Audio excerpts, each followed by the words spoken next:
Você já parou para questionar quem é exatamente esse eu que pensa os seus pensamentos? Quem é essa presença que parece habitar a sua mente e comentar cada atitude, cada decisão, cada erro e cada acerto ao longo do dia? À primeira vista, essa pergunta pode soar estranha, quase desconfortável, como se tocar nesse assunto fosse sinal de confusão. No entanto, o que quase ninguém percebe é que esse eu que busca respostas pode ser justamente o maior impedimento para enxergar a verdade. Jiddu Krishnamurti dizia que no instante em que o observador percebe que ele próprio é o observado, nasce a compreensão. Essa frase, aparentemente simples, carrega uma profundidade capaz de alterar completamente a forma como você percebe a si mesmo e a realidade. Não se trata de um truque mental ou de uma ideia bonita para impressionar, mas de uma mudança radical de perspectiva, algo que não acrescenta nada novo, apenas revela o que sempre esteve presente, mas nunca foi visto com clareza. Em algum momento da vida, todos nós sentimos o peso da autoconsciência exagerada, aquela sensação persistente de estar sendo julgado o tempo todo, não pelos outros, mas por nós mesmos. Você age, fala, decide, e logo surge a voz interna avaliando tudo. Isso foi certo, aquilo foi errado, você deveria ter feito diferente. Essa voz funciona como um narrador esportivo, descrevendo um jogo que ele mesmo inventou. O curioso é que aprendemos a acreditar que somos essa voz. Mas e se não formos? E se esse fluxo incessante de comentários for apenas um ruído de fundo? E se o seu verdadeiro eu for justamente aquilo que escuta em silêncio, atento, presente, mas sem emitir julgamentos? O que aconteceria se, em vez de tentar silenciar essa voz, você passasse a observar quem é aquele que ouve? Essa jornada não leva a um novo lugar, mas a um reconhecimento profundo. Aquilo que você busca já é aquilo que você é. A consciência que tenta compreender o mundo é a mesma consciência que constrói a experiência do mundo. Quando isso é percebido, algo desperta dentro de nós, algo que sempre esteve ali, aguardando apenas o momento de ser reconhecido. Um erro comum de quem inicia uma caminhada espiritual é confundir a voz que comenta tudo com o observador. Essa confusão é tão frequente que até praticantes experientes de meditação passam anos presos nela. É como tentar silenciar uma multidão gritando por silêncio. Quanto mais você tenta, mais barulho surge. Esse comentarista interno assume várias formas. Às vezes, é o narrador que transforma o seu dia em uma história. Outras vezes, é o crítico severo que culpa e julga cada passo. Em certos momentos, vira um animador que exalta suas conquistas. No fundo, todos fazem a mesma coisa. Tentam definir quem você é. Esse narrador parece distante do cotidiano, como se fosse uma entidade sábia, observando tudo de cima. Mas isso é apenas encenação. É o ego disfarçado de observador. Imagine-se em uma cafeteria, conversas ao redor, o som das xícaras, risadas próximas. Se você se fixa apenas nesses ruídos, perde até o sabor do café. O comentarista interno funciona assim, como um barulho constante que você confundiu com sua essência. Essas vozes não observam de fato, apenas reagem. O verdadeiro observador não é ruidoso.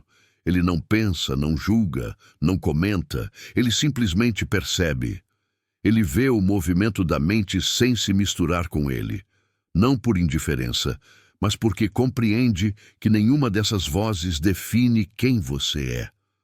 Quando se entende que o observador é o observado, a separação desaparece e o comentarista revela sua natureza, um produto da mente e da história pessoal. Esse comentarista é alimentado por memórias, traumas, desejos, inseguranças, cultura e experiências acumuladas desde a infância. Por isso, ele é instável. Em um dia, te chama de fracasso, no outro, de gênio. E mesmo assim, você acredita nele. É difícil perceber que essa voz não é você porque ela soa íntima, conhece suas dores mais profundas, fala como alguém muito próximo. Mas intimidade não é identidade. O fato de algo parecer familiar não o torna verdadeiro. A revelação começa quando você experimenta aquele breve silêncio entre um pensamento e outro. Às vezes acontece no meio de uma respiração, quando tudo pausa por um instante. Nesse momento, não há comentários, apenas presença. Esse é o observador. Ele testemunha a tempestade sem se molhar, vê o medo sem fugir, percebe o amor sem se apegar e acolhe a tristeza sem rejeitá-la. É nesse espaço que a transformação acontece. Quando você compreende que o comentarista não é você, a luta contra ele simplesmente cessa. E, curiosamente, quando a luta termina, a voz também se aquieta. No silêncio, você se encontra. Muitos acreditam que o observador seja um refúgio separado da vida, mas ele não é um lugar. Ele é o espaço onde tudo acontece. Uma vez reconhecido, não exige esforço. Alan Watts dizia que você não precisa se forçar a ser quem você é, porque você já é. Essa percepção é libertadora e, ao mesmo tempo, desconcertante, pois revela que a parte mais essencial de você não tem voz, opinião ou julgamento. Ela apenas observa, como o céu que recebe todas as nuvens sem jamais se tornar nenhuma delas. Esse silêncio não é vazio. É vivo, cheio de presença, presente em cada emoção, pensamento e experiência que surge. Esse observador está aqui agora, enquanto você escuta estas palavras. Note que ele não pensa sobre o que está sendo dito. Ele percebe os pensamentos reagindo. Muitos desistem nesse ponto, porque a mente, viciada em controle, quer entender, nomear, explicar. Mas o observador escapa das palavras não por ser complexo, e sim por ser simples demais. Por isso, mestres espirituais o descrevem de formas diferentes. Alguns chamam de Deus, outros de vazio, alma ou consciência pura. Krishnamurti falava em atenção sem escolha. Os Upanishads o chamavam de Atman. No budismo, é Rigpa. Marco Aurélio ensinava a observar os pensamentos com clareza. Os nomes mudam, mas a experiência é a mesma. Uma consciência que vê tudo sem se confundir com nada.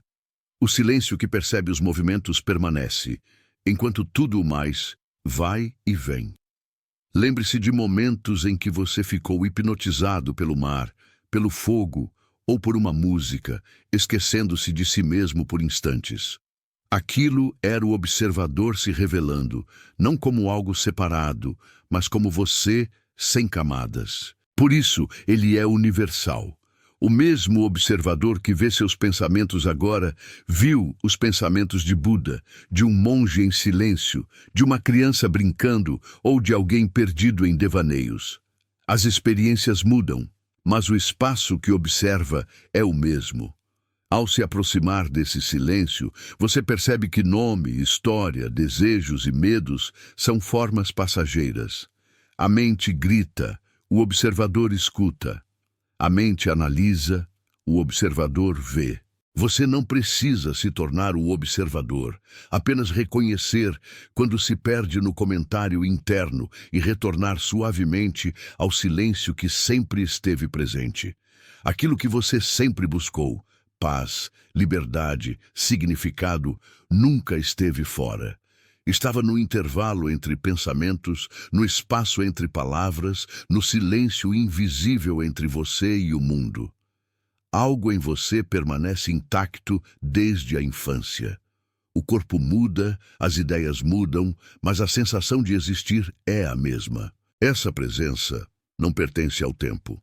Krishnamurti dizia que quando a separação entre quem vê e o que é visto desaparece, a dualidade se dissolve. Não há mais sujeito e objeto, apenas consciência se reconhecendo. Alan Watts comparava isso a uma improvisação de jazz. Não há controle central, apenas fluidez. Todas as tradições apontam para o mesmo convite: reconhecer o eterno no meio do efêmero. Quando isso é visto, a relação com a vida muda, e o medo, o apego e o luto perdem força. Grande parte do sofrimento nasce da tentativa de segurar o que é impermanente. O observador não tenta reter nada. Ele vê, deixa passar e permanece. Essa é a verdadeira liberdade. O observador não é uma posse individual, é o mesmo em todos. Quando isso é reconhecido, a sensação de separação começa a ruir. O mesmo silêncio que observa você, observa o outro. Não é uma questão de crença, mas de percepção direta. Viver a partir desse silêncio não é adotar um conceito, mas uma prática viva. Os pensamentos continuam surgindo, mas você não é arrastado por eles. Surge então uma compreensão profunda do sofrimento humano e uma compaixão natural. Como dizia Rumi, além do certo e do errado, existe um campo. É nesse espaço que tudo muda. O mundo parece o mesmo, mas você nunca mais o vê da mesma forma. Se você chegou até aqui, obrigado por abrir espaço para se reconhecer. Antes que o algoritmo nos separe, inscreva-se no canal, deixe nos comentários o momento que mais te tocou e continue essa odisseia interior no próximo vídeo.